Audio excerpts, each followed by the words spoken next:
Well, hello and welcome. This is Jeff Gamble, Indianapolis, Indiana, and this is the MLM Lunchtime Leadership Show. Today we're actually taking a break from the 21 Laws of Leadership, and we're actually going to be going through this book, The 5 Levels of Leadership. If you've never been through the 5 Levels of Leadership, amazing training, just basically breaking down the basics of where you're at with each person when it comes to leadership. And I'm pulling Bess on here. Kenny's with us. What's happening, sir? Welcome. Monica's with us. Hello. Hey everyone, welcome today. So everything rises and falls with leadership, and as Jeff said, today and tomorrow are real special treats that we're bringing you the 5 levels of leadership. This is really cool, and it goes along, it demonstrates really cool the 21 laws of irrefutable leadership that we've been covering. It's really a neat example. We are Jeffrey David Gamble of My Leadership Network, also certified John Maxwell trainer, and Bess McCarty of the MLM Millionaire Club, also the shrink of MLM. We partnered to bring you these generic MLM lunchtime leadership shows live noon Eastern time, Monday through Friday. If you're watching the replay, please type in replay, and we'd love to hear your thoughts. And if you want to improve your leadership, please type in yes. We'd like to hear that. Also, thank you for sharing with individuals and with other groups. Our purpose: to help people grow, to educate, equip, and empower entrepreneurs, and create independent servant leaders. Might want to grab a pen and paper, and let's learn about the 5 levels. Okay, fantastic. So guys, what we're doing is we're going through this book. John Maxwell has actually been talking about this for years, wrote the book a few years ago.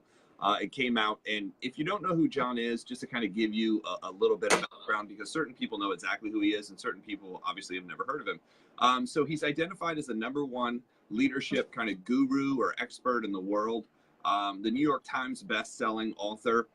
He's now written in excess of 80 books, which is kind of phenomenal because he's actually only been writing books for about 40 years. So he produces about 2 books a year. Certain people, their goal is to produce a book in a lifetime. This guy's manufacturing them like a tornado.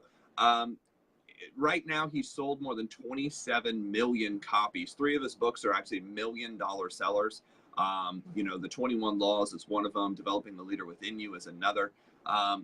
He's trained more than 7 million leaders around the world through his various companies. And this is just kind of an interesting thing. He's one of the highest paid speakers in the world that is not a celebrity or a political figure. His fee to speak is in excess of $125,000, which is a pretty good hourly. He speaks for about 90 minutes. Sometimes, goes for as long as 3 hours. But to be able to do that and get paid $100,000, sometimes he speaks twice a day. I don't know about you, but I feel that that's a pretty solid hourly if you're looking at an hourly wage. So it pays to become an expert in something. Jeff Johnson's watching what's happening. Tapping this here. So let's get into the information. Leadership is a process, not a position. The lowest level of leadership is where we actually start, and that's level 1. And level 1 is called position. You get a position. People follow you because they have to. They have no other choice. This is typically what you see at a job, and you've seen this before. Getting truck inspected. Oh, okay, getting truck inspected. Gotcha. So people follow you because they have to. So this is about rights. Stephanie's with us. Hello. So rights, it says a potential leadership is based on rights granted by the position or the title. So with a title comes along with certain rules or things that you're allowed to do. Now, we've all seen the leader who gets a title that is not a leader. And this happens, unfortunately, to a lot of people. It says the upside of level 1 is it's given to people because they have leadership potential, typically. You're going to hire somebody in because you think this is the person who's going to be able to make it somewhere. Jeff Johnson says hi. Stephanie says hello to everyone. So the first is it's given because of potential. The second is it means authority is actually recognized. You're recognizing this person's ability maybe to lead. And this happens sometimes where people get put in a position, and all of a sudden they get thrown into the position. They don't understand the position, but they have the potential. They're recognized. And then the third thing is it says it's an invitation to grow as a leader. They have the ability to grow into the position. Now, we've all seen it not work out, right? Unfortunately. But number 4, it allows potential leaders to shape and define their leadership. You know, who are they? What are they about? How are they going to run things? And we've all had the leaders that come in like the iron fist, and we've all had the leaders come in and they have no idea, and they're just like, hey, do whatever you want. I just want to make sure it gets done. I would say which one do you like? Which one gives you? And usually it's a balance. Level one, the downside. So let's talk about the downside. It says potential leadership is based on rights guaranteed by a position or title, but there's downsides. The downside is this position is often misleading. It's misleading because just because you have a title doesn't mean you know what you're doing. We've all had that boss or that supervisor or maybe somebody over us that has no idea what's going on. You'll typically find that you're training them. I don't know if you've ever been in a position where you've trained your own leader. That's always a fun experience. And everybody around you is like, why did they make you a leader? You're the one that knows everything. You're the one that helps us. You're the one that's here. And we'll talk about getting to that in a second. So position is often misleading. Number two, leaders who rely on a position often devalue people. And they devalue people because they're like, I'm up here and you're down here, so you're listening because. Just shut up and go do it. I don't know if you've ever had leadership like that, but that would definitely be a downside. And they don't understand how to lead, so therefore they lead by authority. Three, feed on politics and focus on control rather than contribution. I'm going to control the situation because I can. You know, you go over there and do this. I don't care if she's better at it or she knows what, it's your job, go do it. If you've ever been in that situation, it's usually a stressful situation, people playing politics. You can only, in network marketing, in direct sales, in MLM, you can only lead one of two ways. You can lead by friendship, or you can, in production, and you can lead by politics and favoritism. And I will tell you, if you lead by politics and favoritism, you pretty much are going to lose every time. Feed on politics rather than focus on. So number four is place rights over responsibility. Well, I have the right to tell you whatever, rather than the responsibility is for us to get this done. Heidi's with us. How you doing? So you want to be able to move forward. You want to be able to get things done. You want to be able to help people. I know that's a weird word. Help people when you're actually leading. So it places rights over responsibility. Number five, it's often a lonely place. Now, I don't know if you've ever seen this before, but I've watched people get promoted and they're like, well, you're the boss now, hanging out with the people who tell us what to do. So all of a sudden they distance themselves from everybody else that they were originally friends with. And that can be kind of a weird scenario inside of a small work environment, or even inside of a large work environment. I mean, typically people spend a large amount of time at work, and to kind of feel isolated the whole time, that's not a good feeling. 6, leaders who remain in this position get basically branded, and then they get stranded. And again, what he means by that is once you have that position, people are like, okay, you're the leader, you're in the big office, you're over there, and we're over here. People don't want to socialize quite as much anymore, because they're like, well, before we were the ones talking about hanging out and goofing off and, playing a video game or, looking at a Facebook thing. And now all of a sudden you're the leadership. So we can't show you some of the things we're doing to goof off and have fun. And, when we're not supposed to be working. So all of a sudden it kind of distances things, and that's what creates that isolation.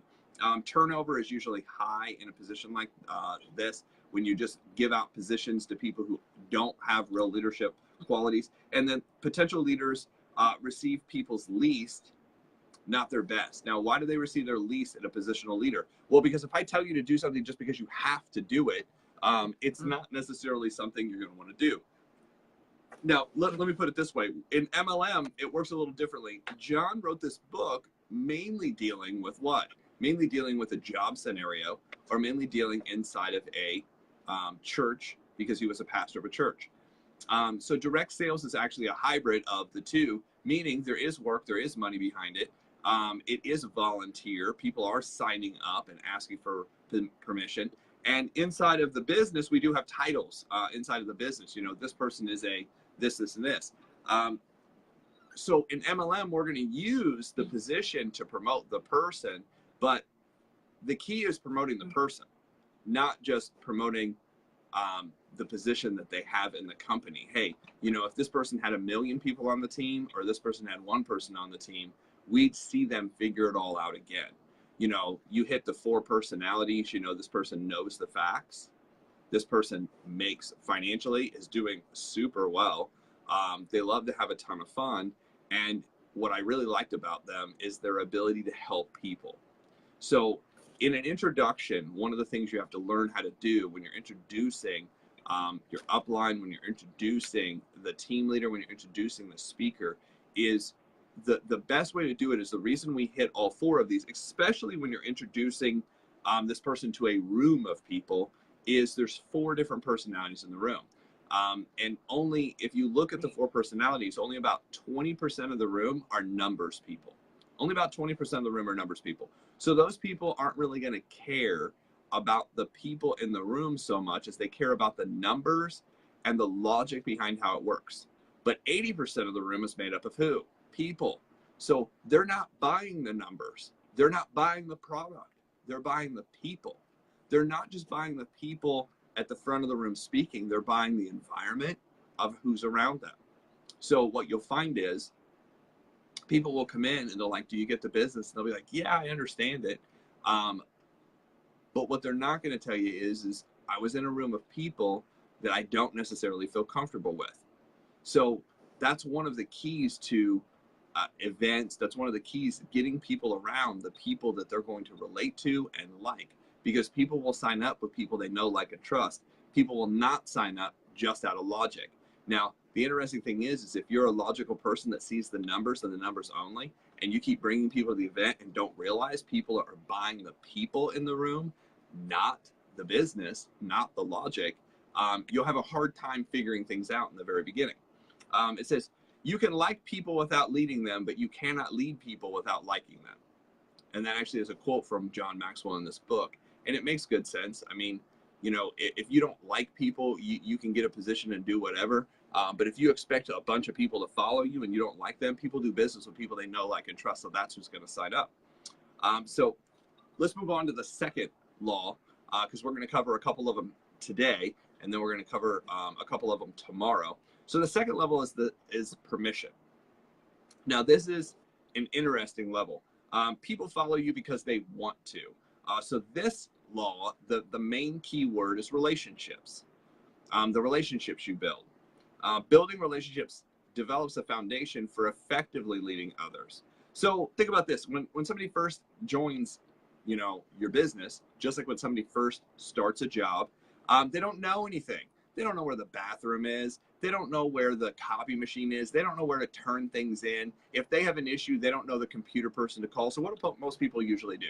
They look around and they'll say, hey, how you doing? Hey, how you doing? And they're looking for that friendly person who's like, will acknowledge them. First of all, hey, is it your first day? Yeah, I'm trying to figure it out. And we all have those friends at work. I mean, if you remember the first time you meet certain people at your work or at your job, you remember certain people, the people who help, the people who are like, oh yeah, I've had that problem too. Let me show you. And what they do is they actually start sharing with you how everything works. Okay, stay away from this person. Don't do this. Talk to that person. And they're not barking out orders. They may be at the same level as you. Watch this. They're at the same level. They may be at the same pay grade as you, but they're helping. And they're not helping because they're getting paid. They're not helping because they're a boss. They're not helping because they're told they have to help. They're helping just because they like to help people, and it makes the job easier for everybody. So all of a sudden, permission makes the work more enjoyable. That's number one. And if you can get to this point where people actually accept you and acknowledge you and are like, hey, you're helping, thank you so much.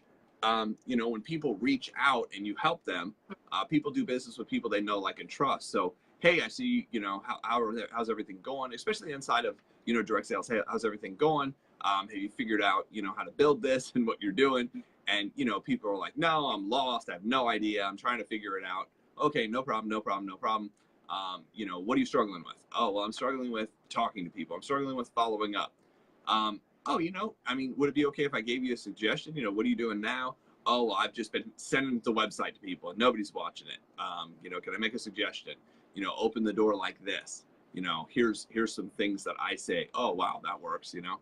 And they're not necessarily listening because you are part of their organization, or in a position. They might not even know what position you're in. But watch this. If you have people in the room and you've been in just a little bit longer and have the ability to help them, all of a sudden you move to that second level from a position in the room, you're in, part of distributor, agent, networker, to a helper. That doesn't necessarily have a title. That's not a title in the business, but you just are helping them. All of a sudden they've given you, watch this, they've given you permission to lead, that's where the permission part comes from. So they give you permission to increase the energy level of what's going on. 3, permission opens up channels of communication. Being able to just open the door, have conversations. Hey, I need to ask you a question. I'm struggling with this. They're not going to their upline. They're not going to their team leader. They're coming to you because you helped them. Permission focuses on the value of each person. Hey, I'm here to help out. And 5, permission nurtures trust. People do business with people they know. People do business with people they like, and people do business with people they trust. So at the trust, you're able to keep helping them because how you are helping them, they see the results. So of course, just like there's an upside, unfortunately, there's a downside to the permission. The permission, it appears too soft for some people. Well, I don't need somebody who's gonna want to hang out with me. I just need to know what to do. Typically you'll find a D-type personality. I don't need to be friends with all these people. I'm here to make money. I'm here to make things happen. I don't plan on hanging out with everybody in the room. I want to get this done. So, they're talking about achieving dreams. I don't want to be sitting in this damn meeting. I want to be out building. I want to be out driving. I want to be out flying. Just give me the information. I'm ready to go. 2, it can be frustrating for achievers. Typically what you'll find is a lot of networkers get in the same room, especially, you get a bunch of S's together and I's, and everybody's talking about sharing and relationships and this, that, and the other thing. If you hang out too long, all the D's and the C's, gone. They'll all leave. They have a window of time where they'll, be like, okay, I'll just sit here and wait for them to get to the point. You don't get to the point and just keep sharing and talking and hanging out. You'll lose all the people who are going to build the business. And I've watched people blow out the builders. They blow out the builders because they're more concerned about having fun and relationships. And this person isn't here to hang out. They're here to make money. They're here to build something. They're here to build something significant. You don't get around to teaching the lessons. You don't get around to doing stuff. They're gone. 3, in this position, you can get taken advantage of because people are so relationship oriented in nature. 80% of people are relationship oriented in nature. 20% are numbers oriented. You can get taken advantage of. They can take up all of your time. Now you don't have time to build. They're going to come to you with stuff that has nothing to do with the business. It has to do with their personal life problems. So you have to have a balance of, I'm here, I'm a friend. But if we're here to build the business, we would get together. I would get together in certain groups, Focus 30 groups. And instead of building the business, everybody wanted to sit around and share what was going on. And I was like, guys, this is not the time. And I finally, we had to get to the point where if you're not here to build, we've knocked out an hour so that way we can make our calls. If you're here to share what's going on in your life and what medication you're on, you need to get up and leave. And that was really hard to do, but there had to be a balance between this time is specifically set for the people who are building and paying money to basically build a business. We've rented a room, we've rented space, we've gone through the training. Now it's time to call. If you're unwilling to call the 5 people that we've had to write down and you just want to sit around and talk, don't do it here because it's unproductive. So you can get kind of taken advantage of both as a leader and as, a non-leader in a business because people will take advantage of your time because you're friendly and you're helpful and you're building relationships. Requires openness to be effective. Openness to be effective. Now, it requires that openness for people to come to you. But once you're open and you tell too much, again, it leads to, it's more about relationships now than it is doing anything. And you have to create a balance. The balance in person on your team, the balance is flipped. It's 80-20. You're spending way too much time hanging out and not enough time actually building your business. Depending on what you want out of it, right? Difficult for people who are not naturally likable. So the second position is hard if you're not naturally likable, some people are so numbers oriented, they just don't get it. They're like, hey, if you're not part of my team, if you're not exactly, you know, in my lineage, I have nothing to say to you. I have nothing, you know, these are the people that no matter what's going on in their life, it's like, how's everything going? Everything's good. And that's it. You know, I have some friends, numbers people, like you have to ask very detailed questions to extract information out of them. Well, how, you know, if you ask a C-type personality, well, how did that make you feel? They'll look at you and like, what are you talking about? I happen to have a lot of that personality. So for years and years and years, you know, people would ask me, well, how do you feel about that? I was like, I literally thought in my head, I was like, these people have to be crazy, because what does this have to do with feeling? Like, I need to do it. If you need to do something, that has nothing to do with if you feel like doing it or not. Like if the building's on fire, it doesn't matter if you feel like it's a good idea to get out. If you don't get out, you don't have a choice. So I looked at everything like that. So guess how hard it was for me to lead in the beginning. Like I people would tell me stuff. I was like, I just can't understand this. So it was so good that I got this information. It was so good that I learned the 21 laws. It was so good that we went over it again and again and again for me to start understanding these laws, and really people and personalities, because I didn't get most of the people in the room. The D-type personality, which not only is task-oriented, but number-oriented and focused on achieving, I had that so much that I forgot the fact that there were people in the room. I was like, can't we just make everybody a skateboard or a robot so I can, you know, fix whatever's wrong and we can move forward? Because I thought once you fixed it, it was done. One conversation, you know, this is what to go do. Now that you know what to go do, I didn't understand that there were blocks and psychological things and all this other stuff underneath it. I just changed whatever I needed to move forward, and I moved forward. Number 6, forces you to deal with the whole person rather than just the objective. That was new concept to me, because no matter what I went to do, I would be able to remove all the other problems. You know, if I was having problems at home, it was like once I walked into network marketing, we were at network marketing. Just like when I played sports, when I walked into football, we were at football. I didn't care if, you know, my grades were suffering. I didn't care if there was a test tomorrow. I didn't care if there was a speech tomorrow. I was able to shut all of that out and just perform. Martial arts class, the same way. I didn't care what was going on, who hated who. When I walked in, I was able to just turn all that other stuff off and move forward. Now, that was part of my personality, but all of a sudden I'm in a business where I'm like, okay, so the objective is to recruit your first 2, your first 3, your first 5 people. You know, here's how we make a list. Here's how we talk to people. And people are like, well, you know, I'm kind of feeling like, I'm like, what does this have to do? This has nothing to do with the fact that, you know, you don't like your brother or you never talk to your sister. Like, that has nothing to do with it. You just present. That's all you do. Like, so I was so mechanical on some things, I forgot that there were actual people. There were actual people in this business. They kept saying, this is a people business. I'm like, yeah, but it shouldn't be. I mean, I don't know why I thought that. I was like, this is awful. Like, this is the hardest thing in the world. Why can't we just replace this with something that does what they're supposed to? You know, can't we just make some robots who buy this and order it, set it out? So, of course, because that was frustrating to me, I looked, watch this, I looked for every other way to build the business except talking to people in the beginning. So people are like, why would it take you, like, if you figure it out so fast, why would it take you 10 years? Because I realized the hardest part of the business was people. And because I didn't have any of this information in the beginning, I didn't understand personalities. I didn't understand that there were 3 actual learning methods for people. I was unable to figure that stuff out. Now watch this. As soon as I figured it out, everything started to work. Because as soon as I figured it out, I was able to identify their learning pattern. I was able to identify their personality. Then I changed the words I used, and I changed the pattern of speech I used to be able to relate to them and connect.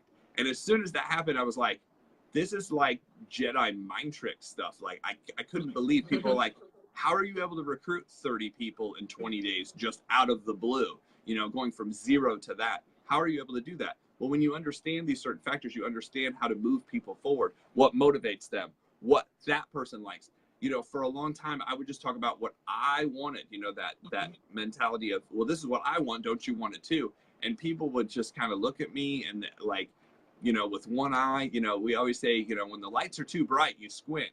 Unfortunately, when a person's not bright, you squint, you know. So at the same, people would squint at me and they're like, you just don't understand what my needs are. And that was the thing. I didn't see it as a whole person.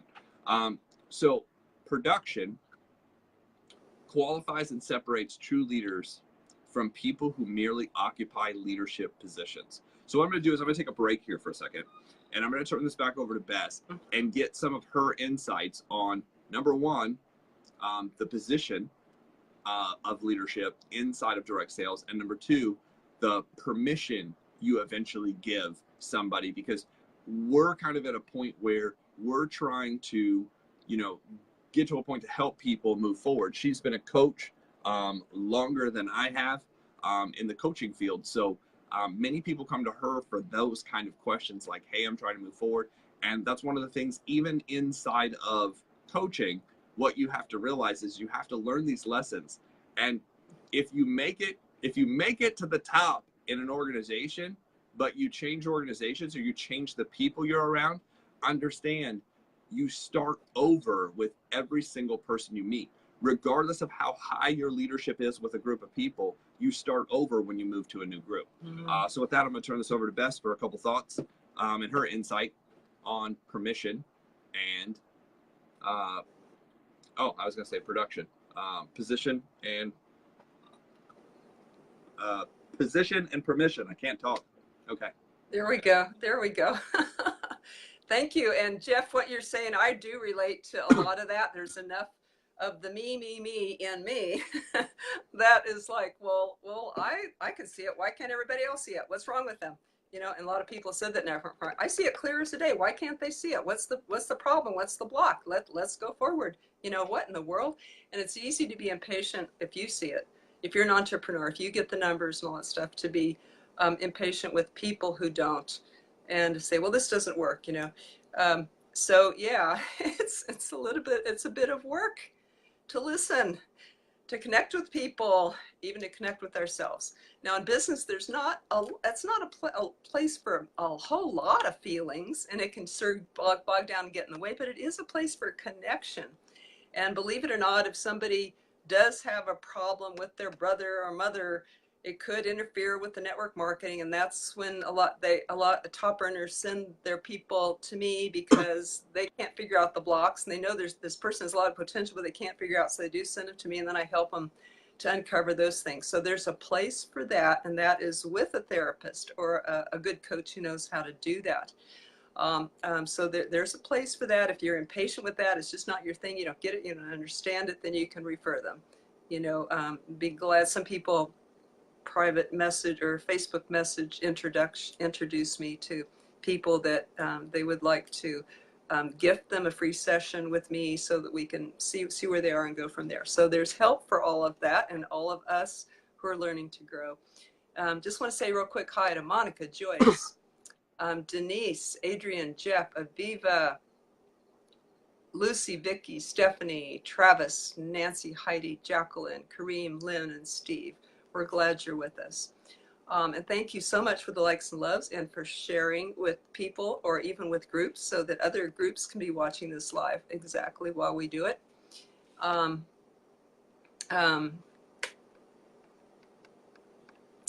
Real quick, I'm going to give a quick overview of the 5 levels of leadership. You may have seen those on the posts that I put in the MLM Leadership Show Facebook group, but it gives us a quick overview of the beautiful progression that leaders go through. So there's 5. Jeff talked about the position. That would be the boss person, right?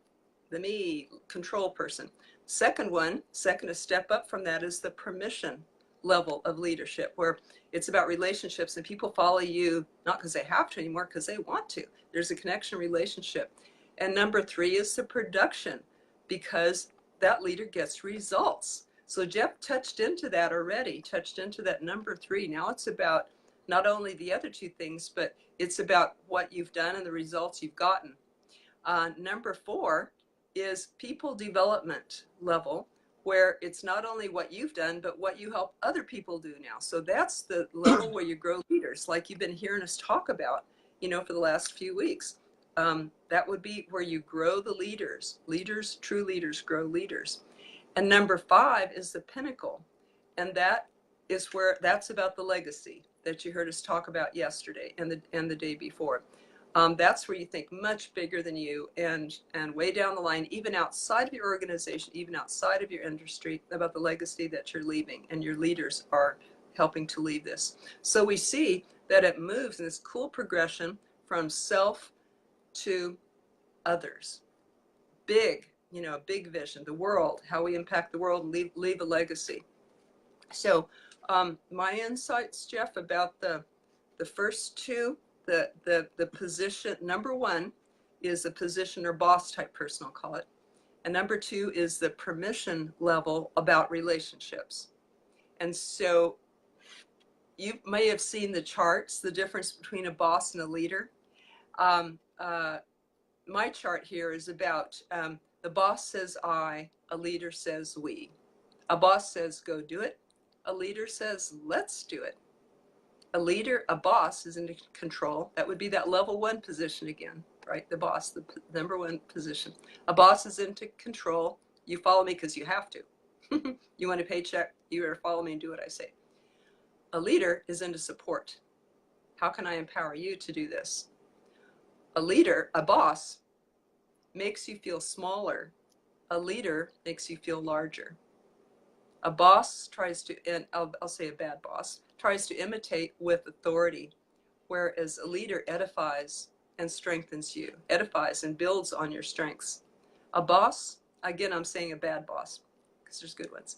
A bad boss relies on rules and goes by rules and enforces those, whereas a leader responds to the need of the person or the group. A boss is above you. A leader respects you and works alongside. A boss tells you what to do. A leader asks and listens. A boss uses people. A leader values people. Beautiful example. Yesterday, I had the opportunity to be with a lovely mother here in my town and her two little girls. They were probably ages, they were preschool or kindergarten, I think. And I loved watching her with these little girls. First of all, these little girls were sweet and loving and polite and affectionate. And I watched her with them, and she listened to them. She sincerely enjoyed them, valued them as individuals, observed what they wanted to do, and saw if she could allow them to do that rather than just say, no, do it because I said so. So if you watch parents, you can see the difference in the parent who wants to do it quicker and control and just do it because I said so and just do what I say. Please let me control you because I don't have time or energy or skills to know how to develop a relationship with you. Just let me control you. Just obey. Let's just get this thing done. I don't care if you have to go to the bathroom or if you're feeling sad today and you're missing your kitty. Let's just do this. I don't care about the feelings. But I could see that she asked, she talked to them, she listened, she sincerely valued them and loved them. So that was a good example for me. And welcome to the people who've come on, Christelle and Oren. So back to Jeff. So guys, when you're dealing with the 5 levels of leadership and you're trying to figure this out, where you're at with people, it has a lot to do with how people ask you the questions, how people approach you. Are they approaching you from the position where it's really positional, or is it permission based? So think about how they're asking you these questions, how they're approaching you, what they're asking you for help on, has a lot to do with how they see you as a leader. Hey, I really need some help with this. I know that you figured it out, or I know you're better at it, or I know you've recruited more people, or I know this. Or is it more along the lines of, hey, I'm sorry to bother you. I don't mean to, you can just tell where the line is based on how they start asking the question. If you can't figure that out, you need to start figuring that out with each person that you're dealing with, where that goes. So I'm going to go into this next one. And what I'm going to do is I'm just going to cover the first part, the actual, the upside to production. And then what we'll do is take a break. We'll talk to Bess's insights on that. And then tomorrow we'll start with the downside and finish this out. So level 3 is the production level. This is the level where I found everything started to happen. People follow you because of what you do, or quote unquote what you've done. Maya's with us. How you doing? So people follow you because of what you've been able to do or what you've done. Production is where everything starts. It says people follow you because of what you've done. Results. Leaders deliver results. Leaders deliver results no matter where they go or what they do. You know, change environments, change companies, change marketplaces. They're still able to do it. So there's upsides to level 3. Production gives you credibility as a leader. So people come in and they're like, yeah, this person has produced a ton. It doesn't mean they know everything about leadership. It just means they're able to produce on a regular basis. So this could be the big recruiter. This could be the big salesperson. This could be, you know, the person that comes into real estate and just starts knocking it out of the park, you know. Obviously, if you're doing those things, you're dealing with people. So you must have some people skills. Some people do it kind of negatively would be the best way to say it. Some people do it out of, I must get it done regardless of the people. And some people do it because of their relationships. Number 2, production models and sets a standard for others visually. So you have to set a standard for what, you know, you feel is acceptable inside the group. So if you come in and every single person you get started, you're able to get that list and you're able to get them the first couple people. You're able to build depth in an organization right away. And it happens again and again and again with the people you recruit. What you're doing is you're setting that standard to follow of here's what happens, here's what happens. Every company that I go to, I recruit the enormous, you know, large group of people at the beginning, and then you'll work with people, and then again, you'll go out and recruit a large group of people, figure it out, work with people. 3, production brings clarity and reality to the vision. So when you start talking about here's what's going to happen, and then you start filling the pipeline and filling the room, all of a sudden people are like, man, this person said that they were going to be able to produce. This person said that they were going to be able to fill rooms and stadiums. And all of a sudden, here's a marketplace that all of a sudden has a room full of people. You know, I remember talking, you know, in the very beginning when we started building Indianapolis, we talked about, you know, eventually we're going to get out of this hotel, and we did.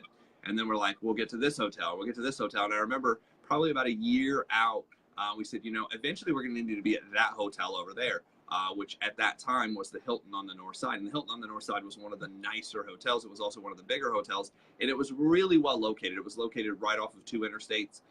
So you could kind of get there from the north, you could get there from the south, you could get there from the west or east. It was just very easy to get to. A year later, we ended up in that room, and we ended up in the smallest room. So then all of a sudden we started talking about the biggest room. You know, we have to be in the biggest room. You know, and by the time we were done, we actually occupied one of the largest rooms they had in the ballroom. You know, I remember one of the events, you know, 100 and something, and people were standing in the hall. And, you know, it's just talking it into, you know, start talking about it first and then make it happen. All of a sudden your vision becomes reality and people start seeing that happening. So that's where you pick up an enormous amount of credibility, and you pick up an enormous amount of leadership credit, I would say, leadership credit. And people are like, okay, when this person says they're going to go do something, I better listen. 3. Okay, that was 3. 4. Production solves a multitude of problems. Because there's problems inside of any organization. Vision can be a problem. Belief can be a problem. Energy level can be a problem. But when production's going on, when you catch momentum, in the 21 Laws of Leadership, John talks about momentum, and he said momentum is the great exaggerator. He said momentum can take an average person and make them look extraordinary inside of a group or inside of an environment of momentum. Why? Because it's just the belief level becomes so high that even average people believe they can accomplish unaverage things. So I have a mentor, and he said, you know what your job is as a leader, you know what your job is as a recruiter. Your really only job is to set an example. Your real job is only to set an example and believe in people more than they believe in themselves. He's like, what I do is I go around and I inject belief into people, and they believe in themselves so much that they now can accomplish stuff that they probably couldn't have even done. And I've watched him do it in marketplace after marketplace. It's infectious. It's actually a little over the top, but it works. You know, we were inside of a restaurant / bar at a hotel. This gentleman that I'm speaking of, one of my mentors, had come into town, and we were sitting talking, and he's like, so, you know, are your people local? Are they around here? And I'm like, yeah, I mean, some of them. he's like, was there anybody who could meet us over here, you know, if we're going to sit and talk? And I didn't realize it then, but I realize it now. What he was doing is he was gauging my influence level, my leadership level. He's like, who can you get in front of right now? So, you know, I based it based on the time frame, you know, what time it was at night. There were probably half a dozen people that I talked to. They're like, oh, but it's late. Oh, but it's the other side of town. Oh, so you have a chance to actually sit down and meet with somebody that's been a millionaire in 5 different companies. It took him 13 months to hit 6 figures a month. And the current company that we happen to have been sitting there talking about, you know, has put 75,000 people inside of organizations inside of 2.5, 3 years. But you're tired because, you know, you get chances to hang out with people like this all the time. I was like, this isn't like, hey, it might be convenient. It's like, get your ass out of bed and come down here. So there were a couple of my friends. There were about 5. I want to say there was 5 or 6 people. They were like, oh yeah, cool. I so want to meet this person.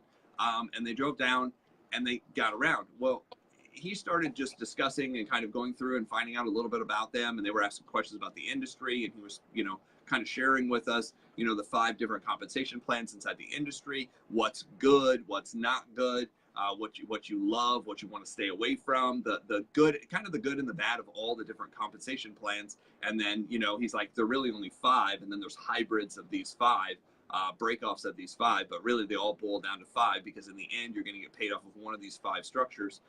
So we were talking about this and he was kind of, I was watching him go around and build belief with each person. You know, he's like, oh man, you're only 25. He's like, oh my gosh, you could totally crush this. If you're 25, what do you do? Oh, you go to school. What's your family? What's your background? Oh my gosh, that country, your family's from that country. Well, when we go into that country, you're going to have access to all those people before everybody else. They're not going to have to build relationships. You already know them. So it was just, he was painting a vision with each person. In some cases, it was right now. In some cases, it was years in the future. But you watched him paint a vision, and it was kind of like, you know, watching somebody go around and turn on all the lights in a room. I mean, you could literally see the people light up as he went through this. And he wasn't lying to anybody, and he wasn't telling anybody anything that they couldn't do. He was just saw the best in people. He saw the production that they could bring to the table and how their life would change by doing it, because he had seen it done. He had seen it done, and he had helped people before. So there happened to be at one point that I had to get up and I was getting everybody drinks again. And I go over to the bar and the bartender literally says, doesn't know me, doesn't know him. He's like, I have no idea what that guy does, but I want in. He didn't even know we were recruiting. So, I mean, think about that effect. He had no idea the business. He had no idea what we were doing, but it was that infectious where the bartender was like, I realize what I'm doing is not going anywhere and this guy's going somewhere. So I want in whatever you're doing. That is so good. How hard do you think it is to recruit that, you know, at least present to that person? That person's like, hey, can I come over and hang out with you guys? So with that, guys, production is the foundation. Production creates momentum. That's number 5. Production creates momentum. Production, number 6, production is the foundation of team building. It's a foundation of team building. If you don't get production done, then you don't really have team building. What you have is a social group. If there's nothing going on, there's a social group hanging out, lots of social groups out there, nothing wrong with a social group. But if you plan on making money inside this industry, production is where it all starts, and it starts with you. So with that, I'm going to turn this back over to Bess, and we're going to wrap this up for today. Appreciate everybody. I just love that story, Jeff. That's why they say that, you know, you should never hold a meeting just in private. Go to a restaurant if you can, because bystanders, the people in the next booth or table, they hear stuff. And that they have become, more people have become interested that way. Just the runoff of the enthusiasm, that is incredible.